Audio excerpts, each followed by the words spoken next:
mana wajji gubata la Ethiopian Oromo do amale wa takkallen ka bari sawmata Kenya ja anyway gababu ti wani ti kana dum badde e gasko da mun dikit tufa umani Kenya sandura umma Morma isane kabaju da bulu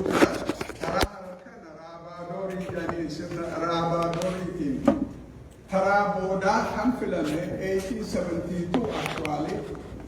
1872 كان filame تنمالي في أسيتن لا كولونيل محمد مختار جاني كوماندر كوكا إيجيبتي overall commander مختار جاني نكبراتي كون أمة أورومو كتائي والمرهة ليدروتا كتائي والمرهة برأك إيتي أركي إجان أركي مال إيه بريسة سيتن أرتكلة تقبل لي بريسة 1879 أفهم فرنسايتين Journal of Kadiba Studies جاء أمنيكم جاء Motumman Isani, it is purest democracy, purest democracy. Yoguta ani hasawan, kadubatu samale lilmeni yo lafabute agaham tuja. Ummata seram bulu turaya jechu akasi jechu talamadite loltu nisani heddu fees jaynumma wasanan kamne. Mal asetan one million afam farsaiti khatabame boda afam kara English girame namne gargare an afam farsai kisha kishon beka sunu amantana bade nama translate na gode mal asetan Colonel Muhammad Mukhtar loltu ummata kana sodata kamale face godani warra duban debine warra fige madafa awan tuqalu barbadu me qafu tirati dumeja wan ni en court god esin tema la le yongu loltu Egypti khara kana dufan barbara rak ambiye somale Yobu isan karade man agan to kotin darban. Yobu bi Oromo ke isa kufar resistance egalan. Maldechu barbade akka Professor Robinson Dutti ummata Oromo kofa yobu loltu Egypt kuftu ka resistible an lola sadi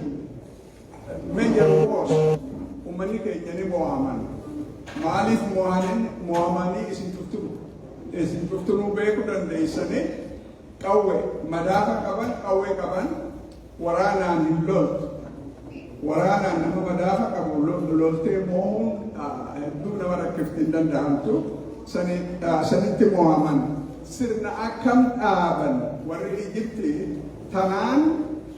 isiniti metin tamani liki wajju wal maddi kabe isin garsisu barbad come to colonialism gadi fi badan kabu ammo khawarir walir bad'at kaba saneni singar garsi super bada la tadurati motumma colonin Egypt kilometer sagal magala harira hangka ibbato ko di dami hangka garulata Hangka dadar hangka hirnani gaisnat fakatu hangka marra tutetu ummata ka rigini harak kaise jiru rawan sirrille himbuta jechu warbade area ko mohan ummata kenya nafsan ammo warra lolarati qaban jara nakari medaga warra lolarati qaban tokkolle harkarra murre mila ramu wani tanesini temu boda gartan talamadite warra lolarati qaban tokkolle gabran goon gabra godhanii gurguruu gabra godhanii ifi dalageessiifachuu hin godhamne tarmaatannaa qabadda mootummaan maal koloniin Ijiptii dachii uummata keenyaa fuudhan maaliif fuudhan loltuun isaanii mindaatu kafalamaa fi zamana san kaayirorraa kafalanii fi akka kuduraa fi muduraa fruit vegetable akka dhaabbatanii supplement godhanii nyaanni isaanii ka'uuta ta'uu jecha dachii uummata keenyarraa fuudhanii dachii uummata keenyaa wanta godhan ammoo loltuun isaanii dila kana heddummina waan hin qabne jecha dachii uummata keenyarraa fuudhamte hedduu xiqqoo Ijiptiinis eeriyaas akkam bulchite amata 9 qofa waligala amata 10 amata boodaa bulchuu hin dandeenye isiniin garsiisa tasaniiti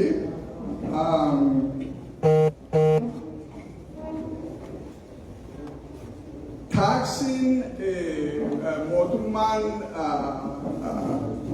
colonial administration Egyptian colonial administration ummata keenyarratti buuse gosa lama takka loonirraa namni loon qabu yoo loon 30-40 qabaate 15-20 tokko kennuu turan re'ees waa'uma akkasiisan maddiirraa midhaanirraa hin kafaluu turan maal jechuu barbaadeeti taaksiin isaanii san tan minilik fidee wajji wal maddii yoo qaban dachii fi samii ta isaanii faasuu fi miti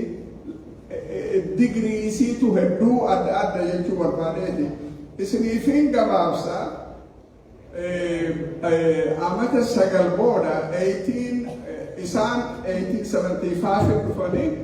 by 1883 ummanni keenya ka kolonii isaanii jala ture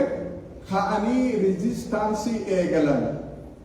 waa takka taniin irraanfadhee ture guddoon takka laale guu dhufan tarasanii lolarratti namni keenya gaaga'ame booda resistaansii kontiniyuu goote liidaroonni Ijiptii maal tooftaa akkam fidan seeta warra liidara Oromoo cufaahuu yaamneeti gabrummaa basically isaan mootummaa Ijiptii akka fudhatan jechuu gabrummaa Ijiptii akka fudhatan jechuuf ummata keenya liidaroota cufaahuu walitti qabanii mootummaa Kadiib Ismaa'eel ka biyya Ijiptii bulchuu ture isa jalatti isa jala bullaja'a amanaata jettu under the cover of Islam yaada kana dhiheessanii warri dhufe sun cuftunuu liidaroonnis dhufe sun cuftunuu tokkolleen hin fudhannuu nuti bilisaa ja'aniiti cufaahu bakka takka gatan eega isaan dhuman booda resistaansii amata 8 ni qabbanoyte ammoo by 1883 resistaansii eegalante by 1884 military colony ta Ijiptii ta gamana jirtu cuftunuu ummanni halkan dhaqaniiti ka waraana itti darbatu ka dhagaatti darbatu achirraa gubba'anii isaan cuftunuu dhufanii magaalaa Diree Dhawaa Harar keessatti galan basically coloniin Egypt amata 9 qofaa fi eeriyaa san turte jechuu barbaadeeti eegas booda isaan 1885 yeroo san Ijiptii ta bulchitu Ijiptiin ififuu kolonii Biritishii bulchaa ture control waan dadhabanii jecha achirraa baasuu barbaachisa jedhanii loltuun Ijiptii achirraa bahanii yogguu isaan achirraa bahan odoon hin turin Minilikiitu dhufe loltuun Minilik karaa dheeraa dhufan dura uummata Oromoo ka Arsii cabsu qabanii ummanni keenya ka Arsii yobbaa 7 Minilikii wajji lolan torba loluu qofa kan hin ta'in tara 3 moohaniiti taraa takka hanqa magaalaa bakka magaalaa Moojoo jedhanii sanitti hanqasitti ari'anii taambura isaa maal jaaniin nagaaritii isallee irraa fudhatanii isa rabbiitu lubbuu baasa. Booda amata torbeessaa keessatti lola Azuul irratti nama hedduu dhume, nama kuma meeqaa dhume. Profeesar Abbaas Haaji kanarratti kitaaba barreesseeti jira. San qofa kan hin tahin Anoolee irratti waan takkaa bakka biratti hin tahin dubartii harma mirgaa muruu, dhiira harka mirgaa muruu yoo harka miila mirgaa muruu achirratti nama meeqaatu harkirraa muramee yoo harkirraa muramee san bira dabraniiti hamurame kana mormarratti fannisanii ganda isaanitti kagalan. Tana maaliif godhan seetan nama terrorize godhuuf. Sirni Itoophiyaa hedduu violence nama terrorize godhanii qalbii namaa cabsanii namni gabra tahee akka bulu godhuufi. Ummata keenya moohuu qofa kan hin tahe warri dura ituu cabsan ituu keessa yoggaas sadii fixani yeroon hin jirtu anis xiqqoo waan hin jarjaruu jecha waallee hedduu dubbachuu nan barbaachisu. Lola Calanqoo irratti Minilikiitu moo'e. Maaliif moo'e? Loltuu kun 25 warra qawwee qabu qaba. Amiir Abdullaahi mootiin magaalaa Harar,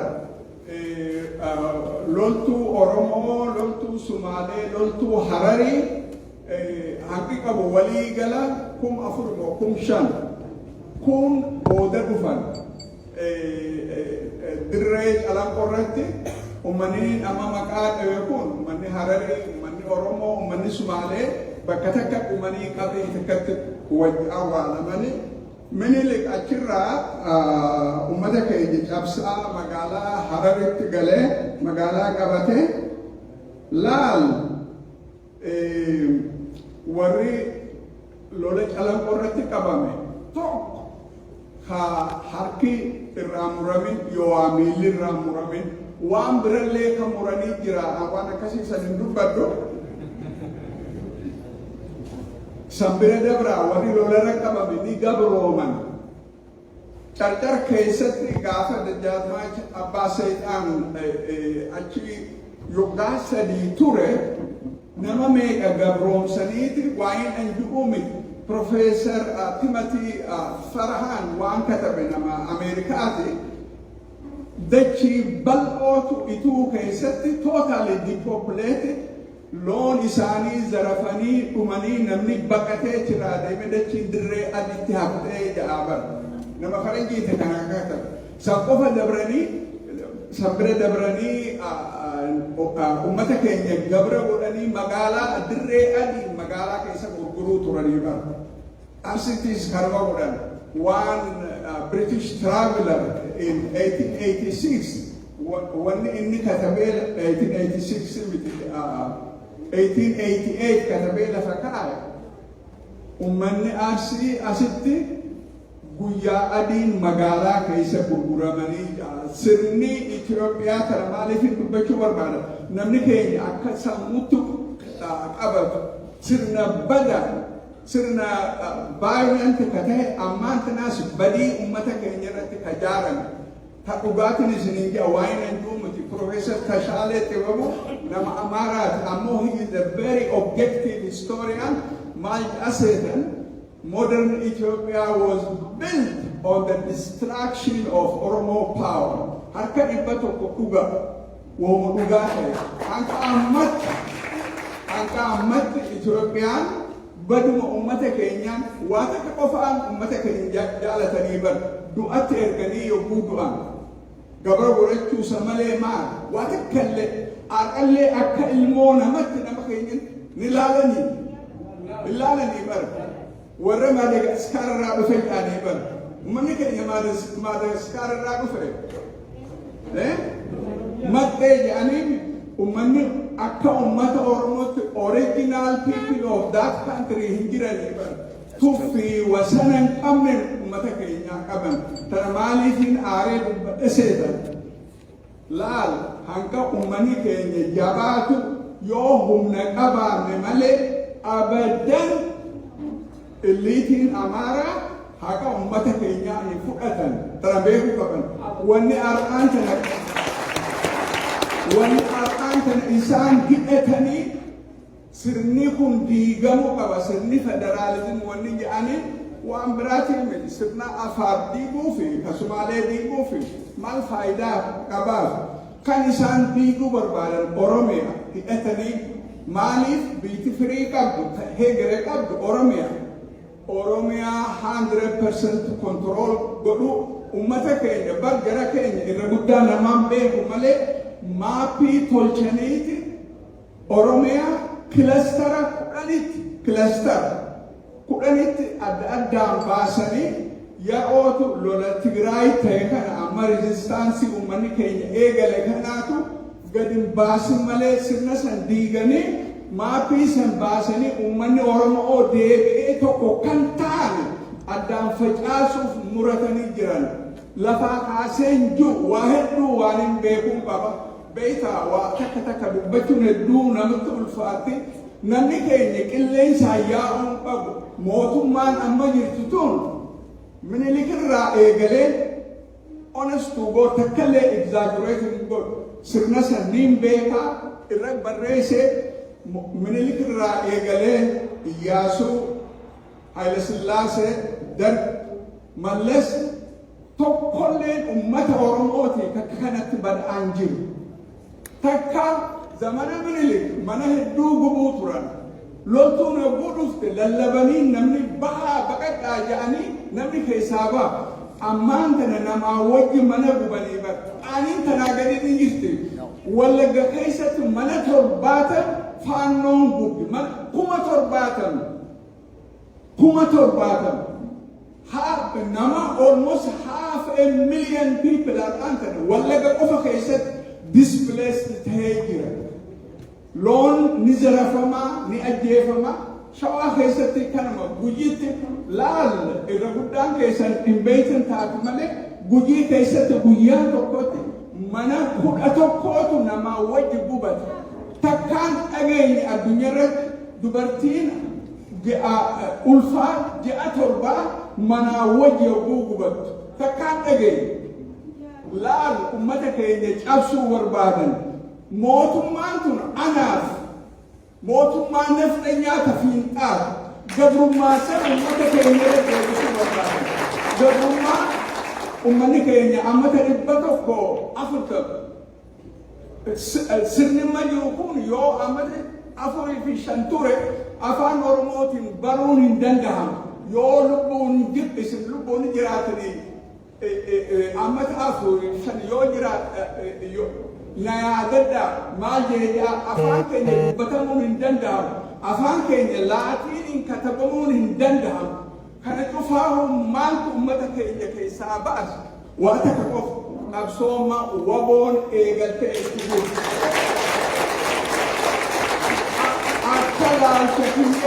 akka laalcha kiyyetti yoo ummanni keenya humna qabaate namni si kabaje addunyaa irratti humna qabaachuu baatu namni garagalee si laalu hin jiru si tuffata keessaa sirnaa habashaa keessatti humnatti amanan isaan ummanni keenya kanan beeku humnatti amanan yoo humna qabaatte ati jabaatte haqa keetillee guututti beekuu baatan si kabajan aqaan kana maaliif waan Oromoo dubbatan waboon waan jabaattee jecha bara waboon kabajanutti horte kabajaa ummanni keenya takkaa qabaatanii beeku gabaabdutti isiniifin gabaabsa laal aqaan tana ganama kana silaa bakka waboottiin dubbata torbaan afur dura waan Eeliyaas ibsaana gaafate lakki komiitimentii seeneetiin jira isaan guyyaa 10 dura kan na gaafatan bakka waboo sanitti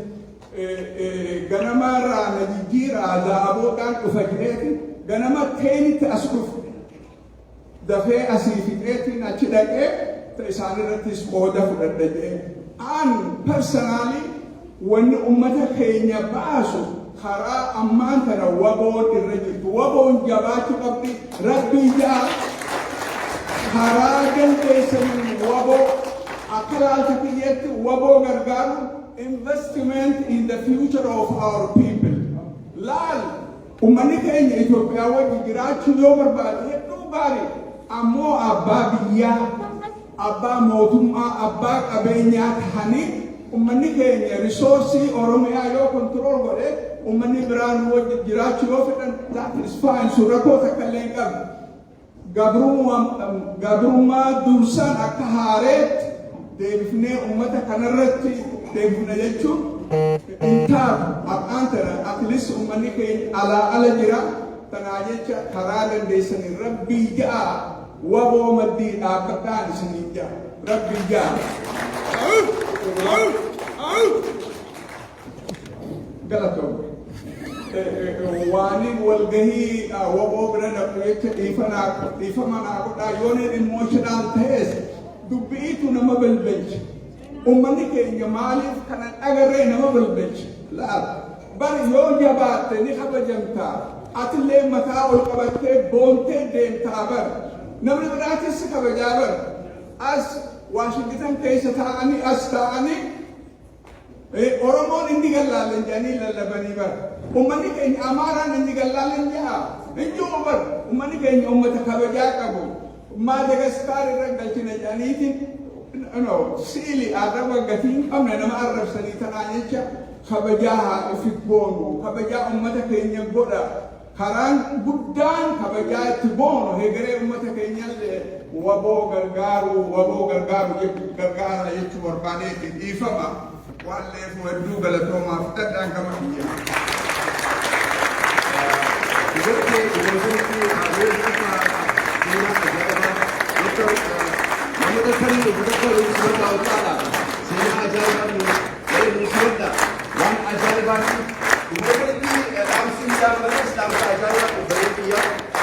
Fakkeenya waan tokko nu yaadachiisa.